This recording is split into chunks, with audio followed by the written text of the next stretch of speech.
one of the things, thank you. One of the things that we have been highlighting throughout these sessions is that there is a prize draw, right? And so the prize draw is £10 gift vouchers, award for all gift vouchers. And so at the end of this, I will be announcing the winners of those particular vouchers. So stay tuned for that at the very end. I will be announcing some names, and you'll be pleased to know I'm seeing some names here already, so that's good. So the reality is we should be here about an hour, if that. And as I said, at the end, we'll have a Q&A, and if you can connect with us, or if you need to connect with us, all the information will be available to you there. So today's speaker is Roy Pinnock. So you can see Roy here in the chat. Give everyone a wave. So Roy is an experienced counselor, certified clinical trauma professional, and certified autism spectrum disorder clinical specialist. He has over 40 years experience as a family support practitioner.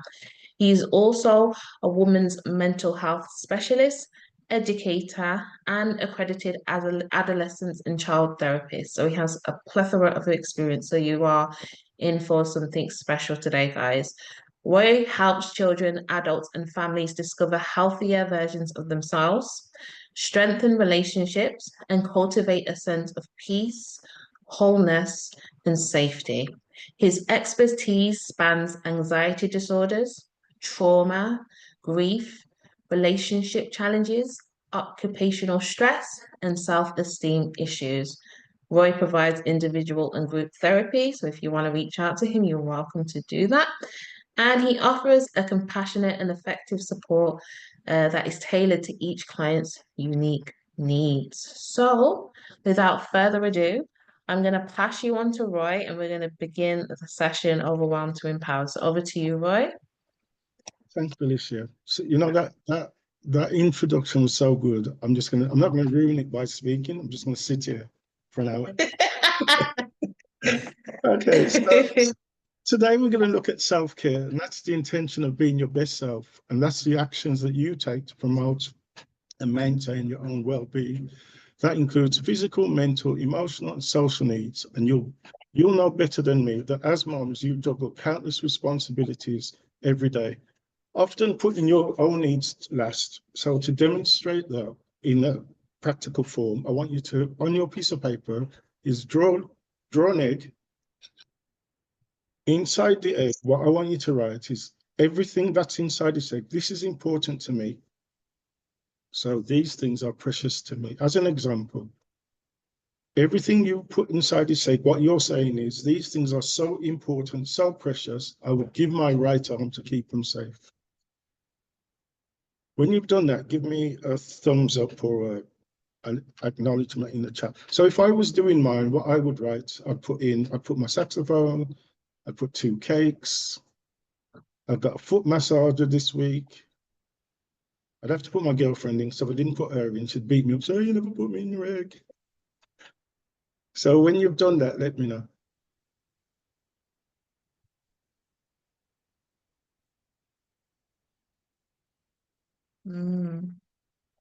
This one's hard. I don't know. It doesn't matter who you put in as many or as few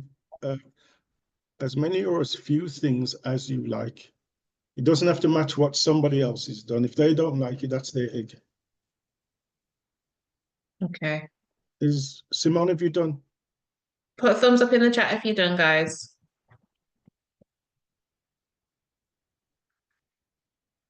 Yep. Amatola? Done. Yes? Okay. Great. Okay, so how many of you in your egg have put Roy? Roy's so special and wonderful, we're going to put him in our egg. Give me a thumbs up if you put me. Oh my goodness, nobody put no, me. not at all. Okay. Seriously now, how many of you wrote yourself? Put a thumbs up if you wrote yourself, or thumbs up if you thumbs. Simone says no. Simone says no. I'm told her, did you put No. yourself? No. Right. And so when we talk about self-care, now how many people, let me ask both of you, how many people did you actually put in? I'm in this too, and Yes, I yes. didn't put myself either. Okay, so how many people did you put in though? So About someone four. put five, Someone put five. 2 for me. two. So real self-care is acknowledging your worth and acknowledging you have value. As a mom, that's a hand grenade going off. When you say that you value all these people, whether it's 2, it's 5, or it's 20, that you value all these people, but you don't see any importance or value in yourself, what you need to do is sit back and ask yourself, what is it? Why are you saying that their needs are more important than yours? And I get it if you've got a 3-month-old baby, I get it if you've got a 5-year-old, and as moms and as parents, we all think that, yes, we've got to take care of them. But let me give you this picture. I'm holding my 3-month-old son. I'm on the edge of the White Cliffs of Dover, one leg, and I'm balancing, and I'm going to ask all the mums, who shall I save? Save me or save the baby? All the moms are saying, save the baby, save the baby. Okay, I so said, baby. I managed to put the baby on the grassy part of the cliff and I fall off the cliff. And the question is, how long do you think the baby's going to last without me? See, and that's the issue. The issue is that you need to take care of you so you can take care of the people that you put in that you put in your egg.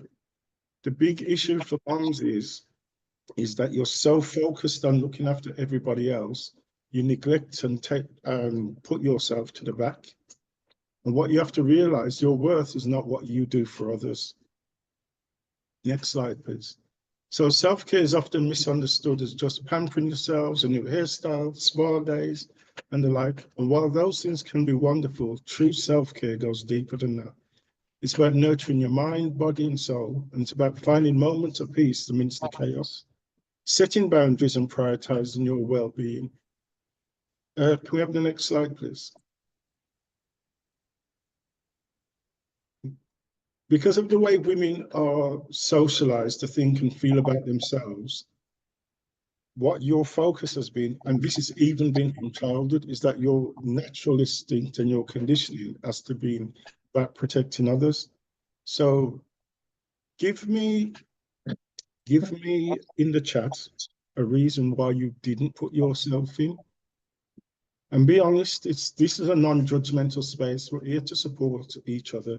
So don't feel that if you put something in there that you're feeling that it's going to reflect. I'm gonna put didn't think of me. I'm in this. Oh gosh. Didn't think of me, didn't think about me. Yeah. I'm a toddler.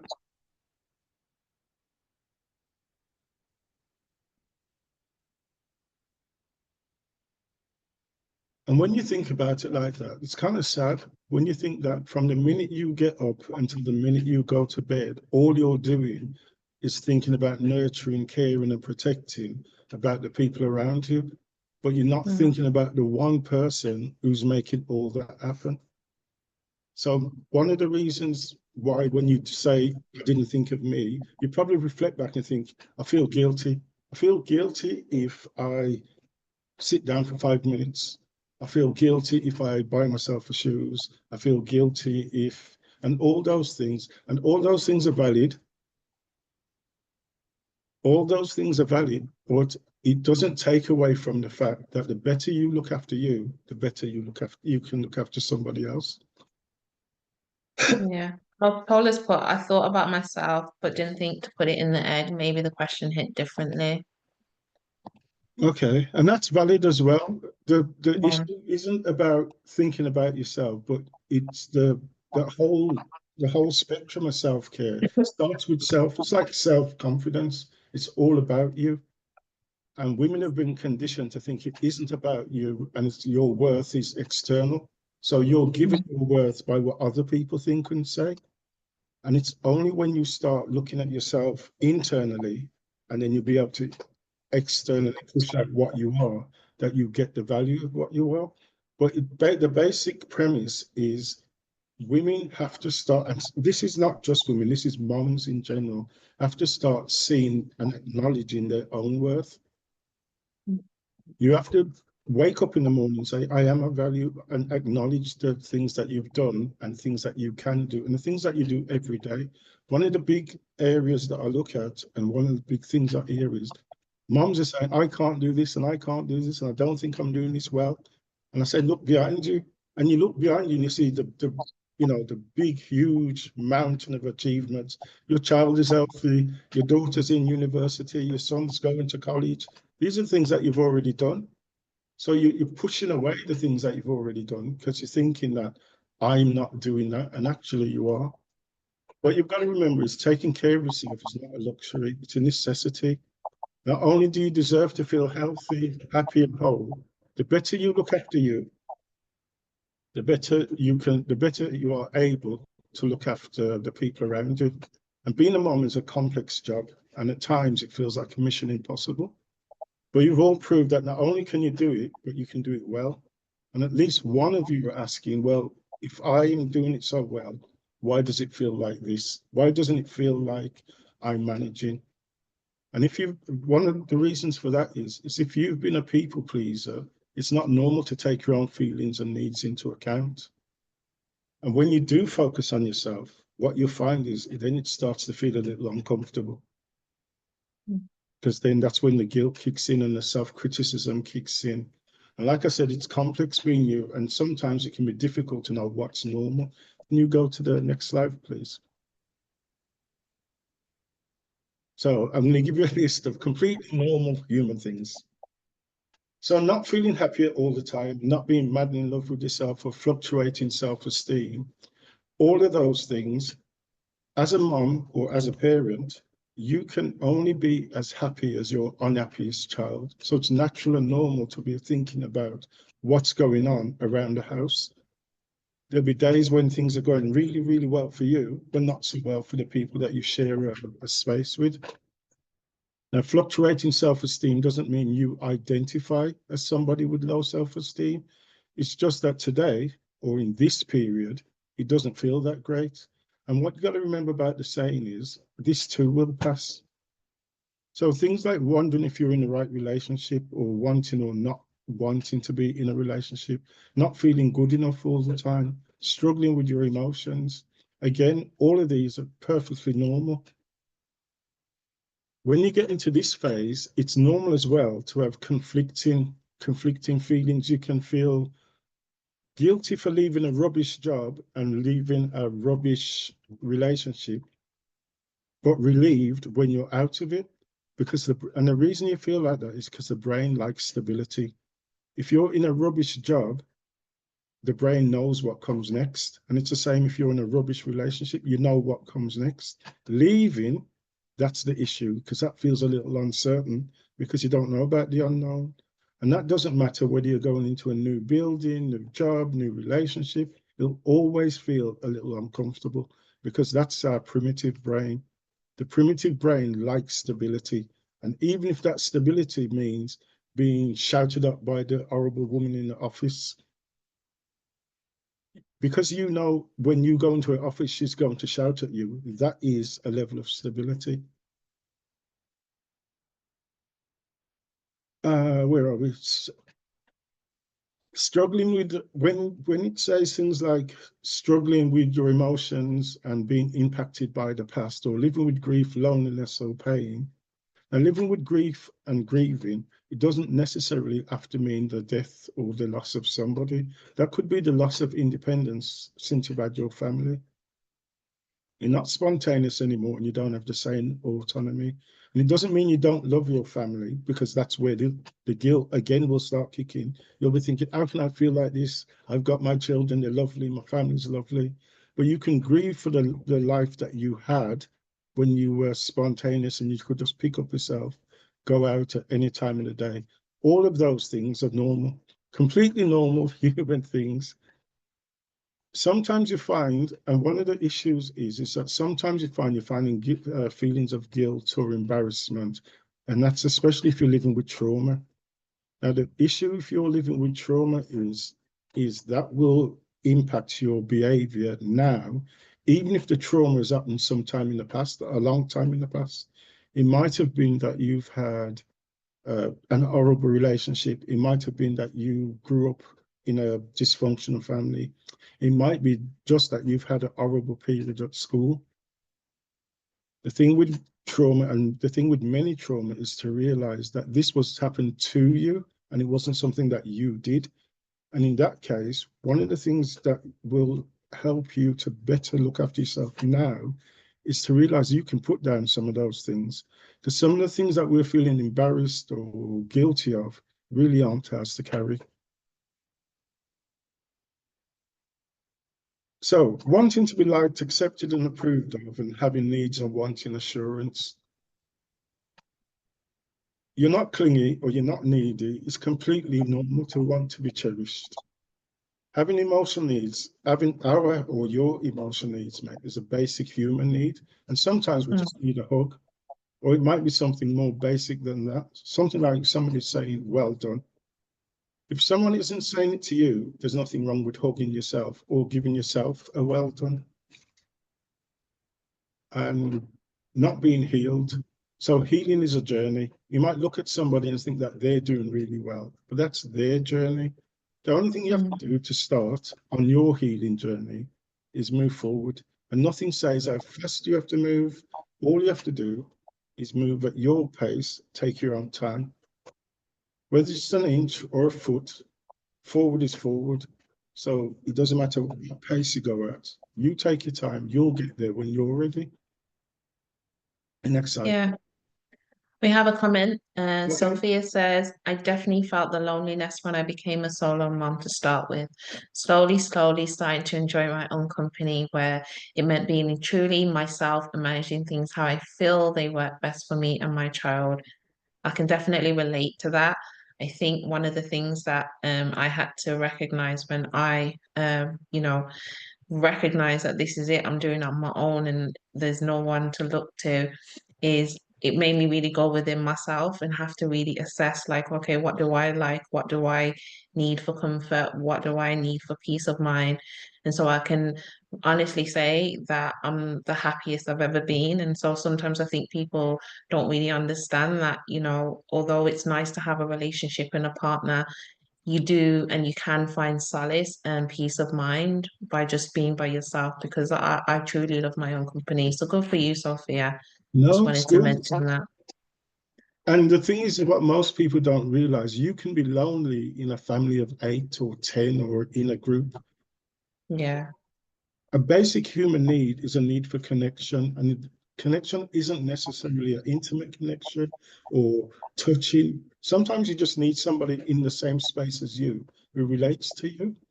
And if that's just you and your child, especially if you're getting that reciprocal feeling back as a solo mom, that's where you should nurture it. Looking externally outside for other validation is often what causes the problems. So as you're getting to enjoy your own company, what you're actually experiencing is you're experiencing your own strengths. When you find that you're happy with yourself, what you're actually realizing is that you like yourself, and liking yourself is one of the biggest step forwards in Yeah. the self-care book. Because if you like yourself, then you're thinking, well, I'm going to treat myself, I'm going to do this, I'm going to take care of myself. And as we've seen in the beginning, everybody has stopped, or the two ladies have said that we're not thinking about ourselves. So the more you think about yourself, the better. It doesn't mean that you're not thinking about other people, but you're giving yourself the priority that you deserve. So one of the things when you're on this journey, it's going to be difficult to be a fulfilled parent and by extension a happy parent if you don't acknowledge your achievements and how you feel about yourself. And like Sophie was saying, an example of this is when you say to your child or your daughter or your son, you say, look how lovely you are, how pretty you are, or how handsome you are. Often what I hear, the child will say back to mom, but mom, you're so pretty and lovely as well. Moms will push that away. They'll say, no, I'm not pretty, or I can't do this, or I'm not very good at this. So this is not only harmful for mom, but it sets a pattern of development for the child, because children do what they see. If you make a ritual or a habit of putting yourself down, it's likely that's what the children will do. And the reason why some of us do this is because we're not getting enough praise for the things that we do. But if we don't acknowledge the praise when we're getting it, that makes it difficult for us to grow in and secure with ourselves. Let me try and explain why you feel like you're not enough, or you have feelings of guilt, especially when it comes to, or it might have been since you become a parent. So many nights, next slide, many nights moms will go to bed if they've had an okay day. And we know what an okay day feels like for a mom, which is getting everybody off to school, going to work, managing the house, doing the school run, after school clubs, and the list go on. And then you'll collapse into bed, not acknowledging that you made the little one smile that day, or that you kept the small person fed and warm and safe. Mom won't give herself a pat on the back, and often no one else will either. Then there's the other times you'll go to bed feeling like the worst person in the world because of a sandwich with the wrong filling. They wanted chicken and you put cheese in. You've got a teenager who's wearing the wrong trainers, and of course that's your fault. So when you're exhausted after the okay day, there's no one there to say well done. But when you're dealing with tears and tantrums, there's normally plenty of people around that day to give your opinion on your mom skills. So what you do then is you start looking at the people you think are getting it right, and you start praising their successes and their efforts. But what you don't notice is that by giving them the praise and acknowledgement, what you're actually doing is giving them the support that you could do with, and that every parent could do with. You're actually giving them the motivation that they need to get better or keep going, while at the same time you're beating yourself down. And it's not to say that you shouldn't praise other parents, because God knows parents need to support each other. But what you also need to do is you've got to start being kinder to yourself. You've got to start talking to, can you go to the next slide, please? You start talking to yourself like a friend. So if you look at this slide and think of how many times you've said this to somebody else, but you haven't actually acknowledged yourself. So we'd say to a child, it's okay to be sad, I'm here for you. But we wouldn't say that to ourselves. We wouldn't sit there and say, I'm feeling sorry for myself. What we'd say is, pull yourself together, we've got things to do.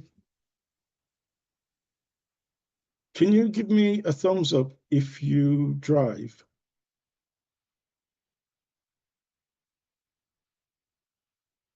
Does anybody drive? Simone drives. Okay. All right, so follow me now. This is my best. I know Alicia drives. So you pull up at the lights and you look to the right and the person looks at you. What do you do? When you pull up at the lights, it's on red, and you look to the right and the person looks at you and you look, what do you do?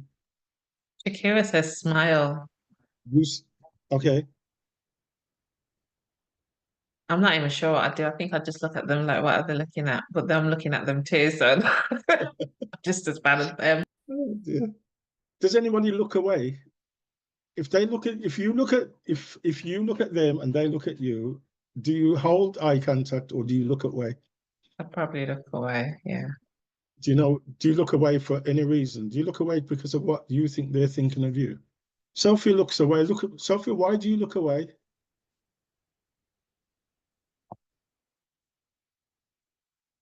Okay, so what normally happens is when I do this exercise, you put up at the lights and you do this, and you get a lot of this going on in the lights. So I've asked people, why are you looking away? So because they're thinking something, and they say, and what we do, we go, oh, they're looking at my hair, and I shouldn't have wore this dress and these shoes, and I shouldn't. And what we find is that this person never actually says anything. All the bad things that we are thinking is what we're thinking. So if you think back to the last time you pulled up, I don't know where you live, but if you pull up at one stop at the big, massive lights, cars all over the place, you look over there, they look at you, you look back, you look away, you think, oh my God, they're looking at me. I shouldn't have wore this dress, or I shouldn't have wore this shirt. all the bad things that we're thinking is what, or that we've put into their minds, are what we're thinking about us. And the reason that happens is because we don't say enough kind things to ourselves. If you were thinking kind things about yourself and you were happy with how your hair looked and happy with the dress that you put on, what you would be thinking when you look to the right is how they must be attracted to you. They must think you're so wonderful, you're so handsome, that's a beautiful dress. But we don't. We immediately think it must be something bad.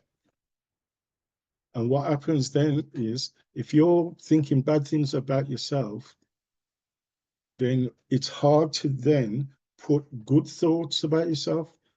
Ultimately, all you've got is this cycle of, oh no, I can't do this and I can't do this. What you've got to start doing is look at this friendship wheel and start putting those things into practice and say them to yourself. There isn't any reason why you can't say, when you've, I don't know, you've cooked a nice meal, that's a nice meal. There's nothing stopping you. One of the modalities of therapy I practice is called transactional analysis. And in the parent section of it, we've got three on the pack manual. So we've got 3 ego states. So the parent part of it is, there's the critical parent and the nurturing parent. And most of us, 99% of us, know about the critical parent. The nurturing parent's there. The nurturing parent is what you say to your child when you say, put your coat on, make sure you zip up your jacket, put your scarf on. And what we tend not to do is use the nurturing part to ourselves. We don't go out and say, oh, I must do this and well done me and look how wonderful I am. Most people, when I talk to, when I do this in a class and I say to them, right, so you all got dressed this morning. Did you give yourself a twirl when you're in the mirror? And they'll look at me like I'm mad. So, oh my, no, you do it when you're in Primark. When you go to Primark and you put on a new dress, you give yourself a spin and you say you look wonderful. So you'll do it in a public place, but you won't do it in your bedroom. Why not? And this is where it starts. Remember, self-care is about how you look after you. Your value and your worth isn't how you look after each other. Can we go to the next slide, please? Yeah. Okay. So one of the reasons why we struggle to say nice things to ourselves is because we're working with a limited vocabulary. And it doesn't mean, I'm not trying to say you don't know any words, but if you met the feelings wheel before, the feeling wheel gives you a breakdown of all the words all the words that will match your emotions. Many times that we'll say that we were angry about something, and actually we weren't angry, we were just not mildly upset, but it might be that how we were feeling is more neglect. It might have been that we were a little resentful, but it might also be we're just agitated.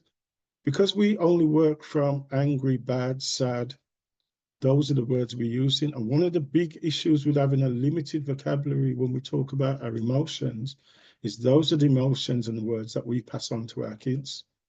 So if you say to your child that I was angry with you, that's the word he learns, and that's the word he will use for every emotion. If you would say to him, well, I was sad or upset, now you give him options. But when I say I'm angry, people pull away from me. If I say I'm sad, more people are likely to give me a hug. So you have to look at what your expression is to the responses that you want.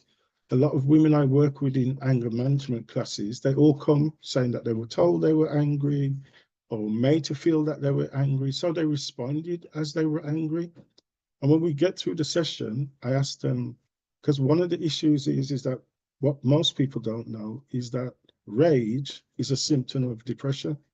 So if you have a misdiagnosed mental health illness, and one of them could be depression, and you get angry or you get rageful, it isn't because you're an angry person. It might just be that you're dealing with one of these mental health conditions.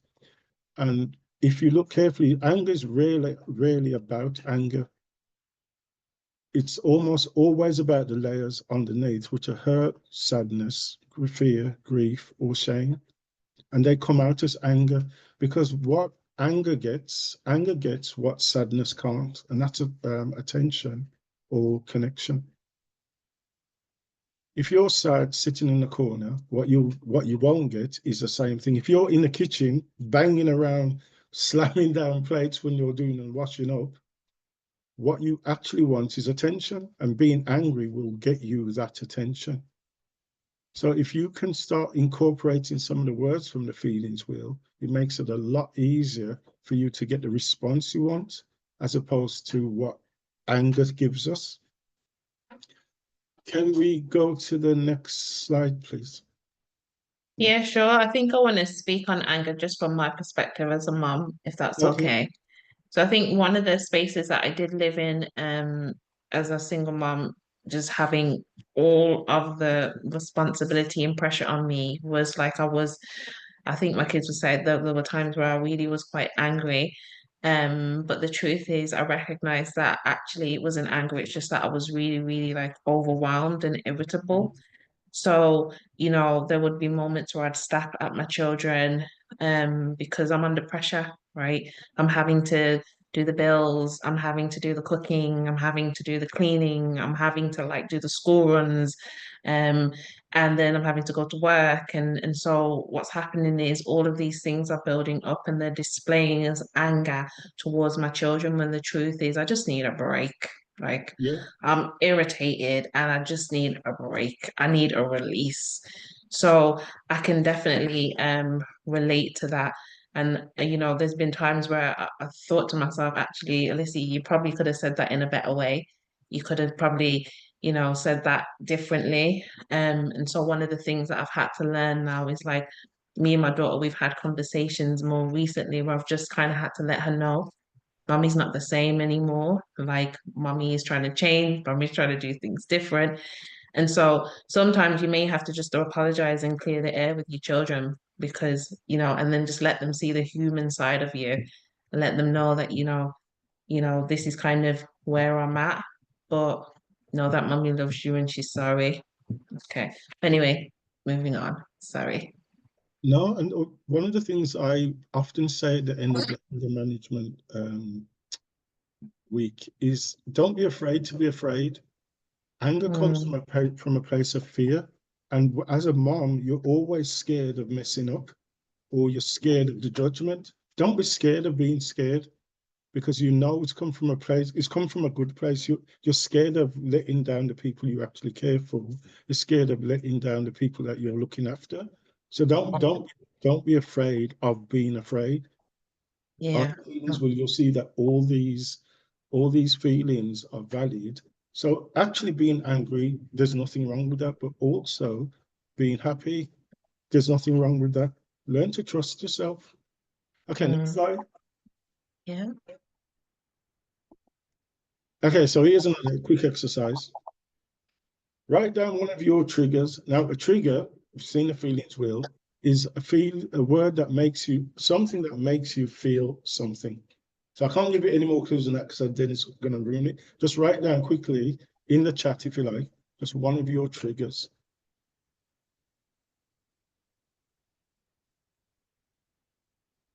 Give me a thumbs up when you've finished.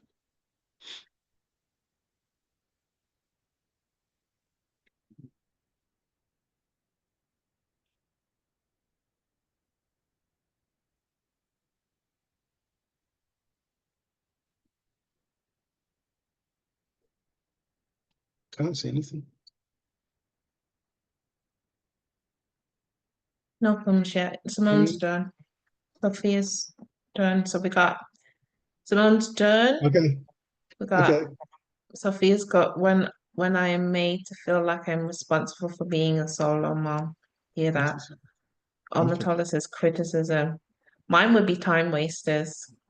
Uh, I Okay. haven't got the Remember time. I'm says. already at capacity. Like, don't waste my time. When people don't understand, Sophia says all the sacrifices and hard work I do for my child. Oh, Okay. I can relate to Right. that. Can you go to the next one then? So did anybody write down? Well, I know you didn't write down, but go on. A baby laughing. Why didn't anybody write that? Clean sheets, warm, snuggly bed. Go on. Cake. Everybody likes cake. Hugs and sunshine. So now look at the smile on Alicia's face, and you, the three of you, are I looking saw at cake, that's why I missed that. And the reason why I worded it as I did is because, again, when we're talking about self-care, what you three immediately did, you went to the dark side. You went to where triggers made you feel bad. And what you have to understand is your happy triggers are just as important as your negative triggers. This is about looking after you. All of you know in the chat that when your baby's laughing at 6 months, that's the nicest, sweetest feeling. The first time when you hear your baby laughing uncontrollably, you're all reaching for your recording devices. Let me tape this, let me tape this. This is going to be fantastic. And you will play that laughter about time and time and time again. And the question is, just as when you didn't put yourself in the egg, is to ask, why didn't you put your happy triggers in? What we're talking about is making yourself feel good, making yourself feel better. So these are the things, these are the areas that you need to pay particular attention to, is that when you're thinking about yourself, think about the good things you do. There are people that will make you feel guilty for being a single mom, but they're external. How do you feel about you? How do you feel about your achievements? How do you feel about your family? How do you feel about the things that you're doing well? And it's to reinforce that we get more of what we pay attention to. So pay attention to your good things you've done, and you prove that you're all going to be fantastic moms. You've already done it. So just do more of that. One of the things I always say to people who speak to me, I say, do the basics, do them well, and do them often. And the basic thing is to look after yourself. Can we go to the next one, please?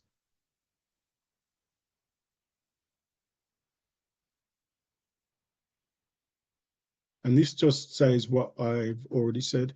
When you can see your value and accept your own self-worth, you'll see and believe that you're enough.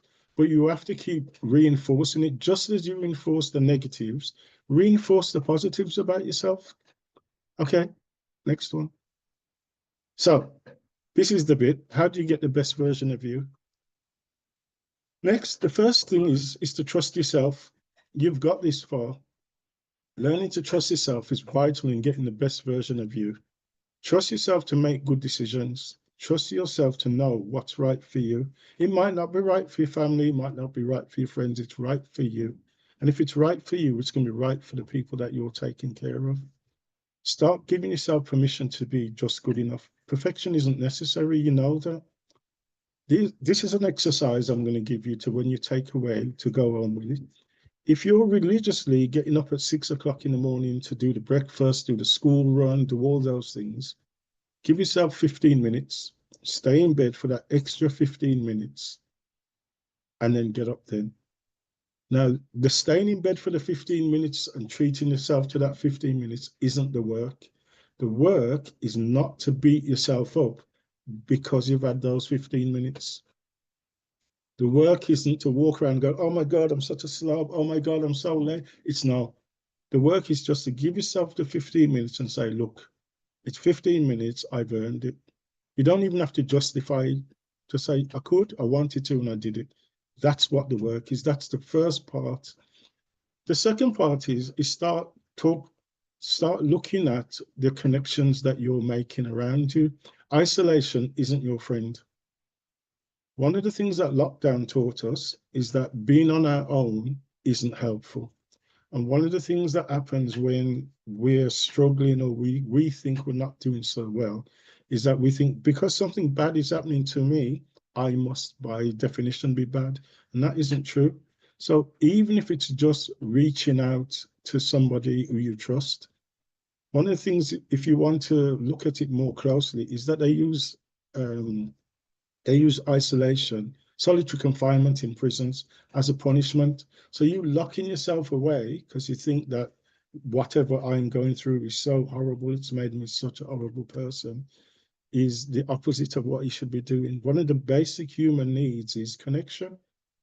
So whether it's connecting, even down the phone, even if it's just the ear for somebody that you trust for you to talk to, that's what you should be doing, as opposed to locking yourself away.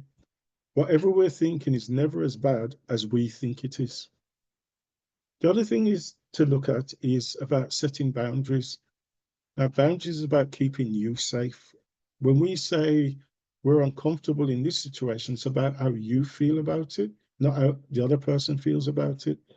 There will be people that you're people pleasing. You know, these are the people that want you to go and check on their flat while they're away, or walk their dog for them. When you're saying no to them, that's putting in a boundary, because this is about what you need as opposed to what they want. So look at those steps. Look at how making you feel better is making you feel.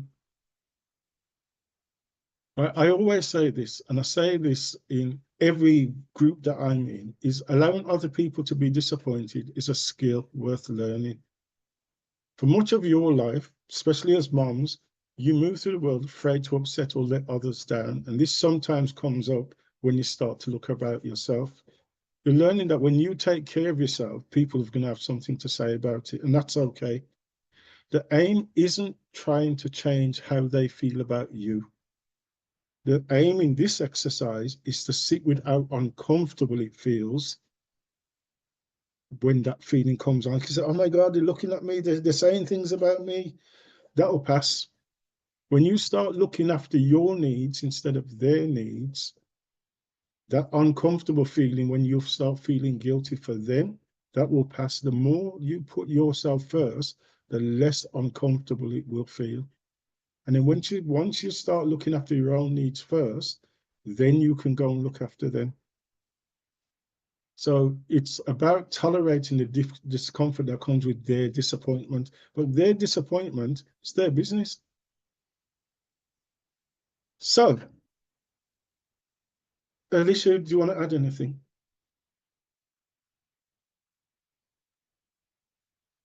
Yeah, I think the reality is that as moms, we're going to experience uncomfortable moments for sure. We're human beings at the end of the day. But I think even just separately, outside of being moms, we have individual insecurities that become heightened when you have a human being or human beings that you are responsible for. So you become extra critical of yourself now that you have this other person that you need to be able to raise and be happy and thriving in society. So outside of your children or your child, you're already feeling these levels of anxiety about who you are, where you come from, the generational trauma that's attached to you creates anxieties within you that make you become self-critical.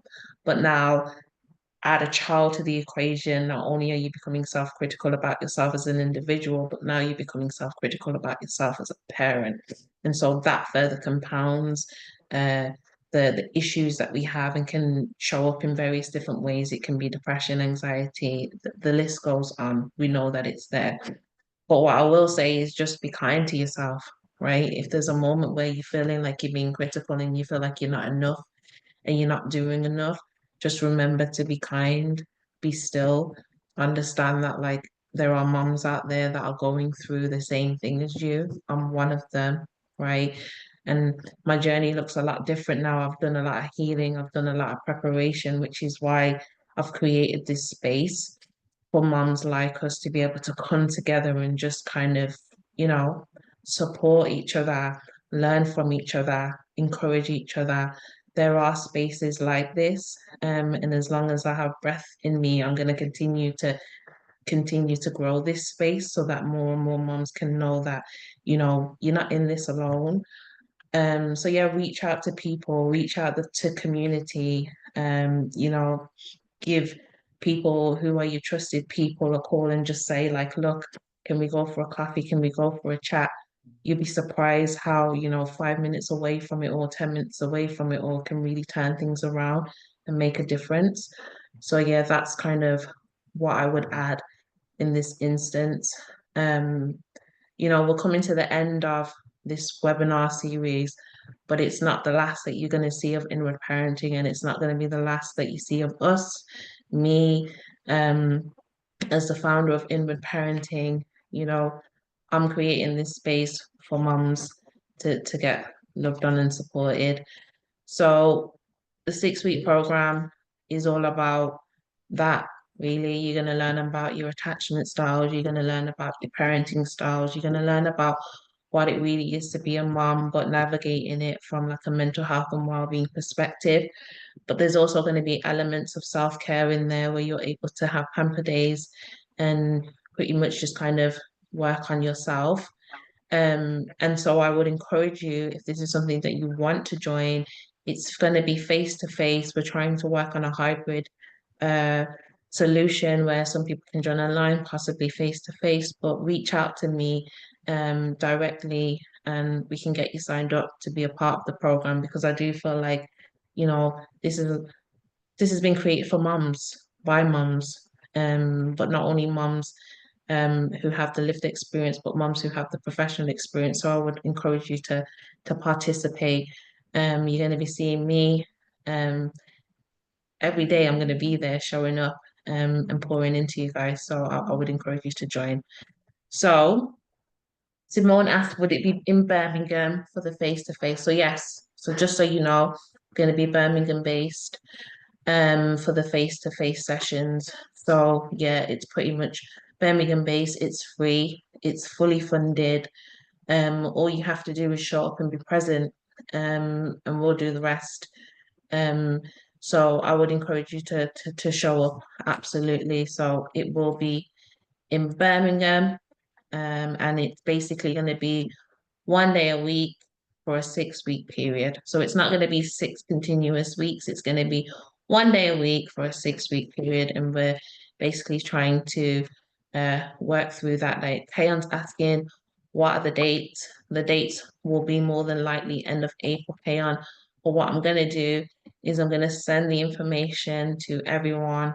Once we have all the dates finalized, we're just working on securing the venue at the moment. While we're in the chat, though, what I will ask is if anyone could just quickly write, what are your preferred dates and times? Let me get like a general consensus on the people in the chat. If you were to do the face-to-face, are there any preferences that you have? And the hardest part about creating programs like this for moms is that I can't please everyone. There's going to be people who are at work. There's going to be people who are not able to make it because they're stay-at-home moms. Like, but if there are any preferences that you're willing to share, please put them in the chat so then we can actually look and assess based upon your feedback what the best times and dates will be. Sophia, the times we're looking at currently are 10 to 1. That's the time that we're looking at. But as I said, please do please do share in the chat what your preferences are. And maybe it's a case of we create something separate for those who were not able to facilitate within that particular time period. I would love to hear your input on that. So that's pretty much it in relation to the parenting program. It's going to be 1 day a week for 6 weeks. We're looking at 10 to 1. It's going to be face-to-face in Birmingham. It's completely free. You do not have to pay. All you need to do is show up and be present. You will be showered with gifts and self-care during the process because I'm a giver. So yeah, I would just encourage you to show up. You're going to learn about attachment styles. You're going to learn about parenting styles. You're going to learn about what it really means to be present with your children and yourself and heal and grow. You're going to learn from people who have the lived experience and the professional experience. And it really is just something that has been cultivated with moms in mind, particularly single moms in mind. So I would encourage you to be a part of it, absolutely. So that being said, if you want to get in touch with me or Roy, these are our contact details. What I will say is, you know, parenting isn't about being perfect. It's about recognizing struggles, seeking help, and making small changes that will build connection over time. So, you know, you can all make mistakes as moms. It's not how you start, it's how you finish, right? And it's all about finding ways to grow and navigate the challenges that you experience. And also recognizing that you're not perfect. You're not going to get it right all the time, right? There's going to be moments where you stumble, but it's about how you get back up and get back up with grace and be gentle with yourselves while you're down, right? So understand that it's important to love on yourselves. So my name is Alicia Douglas. I am a mental health and wellbeing coach. I am also the founder of this organization. I am a single mother of two. Um, and so this is something that I've poured nothing but love into. I've worked closely with professionals like Roy, senior clinical psychologists, to create this package that is really, really dedicated for moms to heal and grow from a mental health and wellbeing perspective. If you want to reach out to me, you can find me at info@inwardparenting.org.uk. If you want to get in touch with Roy, Roy did an amazing job. Well done, Roy. If you want to get in touch with Roy, you can get in touch with him on Facebook at Dragonfly Counselling and Wellbeing. You can also find him at Instagram, Dragonfly Counselling WB.uk. Feel free to take a screenshot. And I'm also going to send this out to you guys anyway, so don't worry about that. You'll have links. But if you want to connect with us, scan the QR code. You can connect with Inward Parenting. Please follow us on all social media platforms. We're new and we're small, but we're going for it. So as many mums that we can get to kind of sign up and participate, the better. Let's just make this a whole movement and let's continue to make this amazing. I did say, okay, if you have any questions, type them in the chat now. I've seen questions come through. So we've got some days, Mondays and Fridays. Okay, so we've got some dates in the chat. Thank you so much. I'm trying to heart everyone's comments so you know that I'm here and I'm present. If I miss any, then I apologize. But yeah, thank you all guys for kind of sharing your availability. But as I said, you can get in touch with us if you don't have any questions at the moment, but please follow us on social media platforms. We want to try and grow the family. So the prize draw, like that's a thing, right? I've been saying it like for the whole series, Friday after Friday. I need to make sure that we announce the winners. So the prize draw vouchers are £10. All for one vouchers can be spent at pretty much any high street store. The reality is that as I've been scanning everyone that's been participating, there haven't necessarily been people that have consistently showed up week after week. But I have chose winners because I have seen familiar names within the chat. And so I think it's important that we acknowledge the people that have showed up here today. So everyone that's here in the chat and present, I've seen your names before. Therefore, you are entitled to a £10 all for one voucher. So email me at info@inwardparenting.org.uk. Put in the subject, I'm a voucher winner, Supermum webinar, I'm a voucher winner, and I will email you your electronic all for one voucher. So everyone that is in this chat, you are a winner in more ways than one. So well done. And you will get a £10 gift voucher. Absolutely. So I'm here for that. And yeah, just continue to be you like the best mums that you can be. Continue to strive, continue to thrive. Don't forget to email me. You will get your voucher once you email me. That's all you have to do. So thank you to Simone. Simone, I want to say Simone tried to join the very first session and there was some issues with the link and that was our fault and our end. So I said, you know what, Simone has to get a voucher because Simone has been showing up, okay? So I really, really appreciate you, Simone. Let me put my email address in the chat so you all have it. Okay, so now it's all in the chat. So yeah, thank you, Simone, for continuing to like show up and be present. Like really, really appreciate it. Kayon, we saw you here last week. You engaged, and we thank you and we appreciate you. Amatala, we saw you here as well. So continue to show up at any events that we are having. We appreciate you. Shakira, nothing but love. We appreciate you absolutely. As I said, Simone, appreciate you. And Sophia, honestly, like we see you and we appreciate your engagement today as well. And we're sending you and your baby nothing but love, light, and healing energy. So I think that's it, guys. Continue to be amazing, continue to be great. Follow us on social media. Thank you so much for being a part of the Supermom webinar series and look out for more information on the program. I'm going to be emailing you all a survey. This is so we can continue to have spaces like this and continue to build and let funders know that this is something that's working and mums want to see more of. So please, please, please don't ignore the email with the survey. Please fill it out. It helps me, it helps us a lot, and it helps me create more forums and spaces like this. So take care. Give me a wave in the chat. Can I just And I'll really see you quickly soon. say to everybody, anytime you get a moment of doubt, put yourself in the egg. And when you go to criticize yourself, say, would I say this to a friend? And if you wouldn't, don't say it to yourself. Nice to see you all. I hear that. Absolutely. Right. Brilliant. Thank you so much. Thank you. Take care and I'll see you soon. Bye, guys.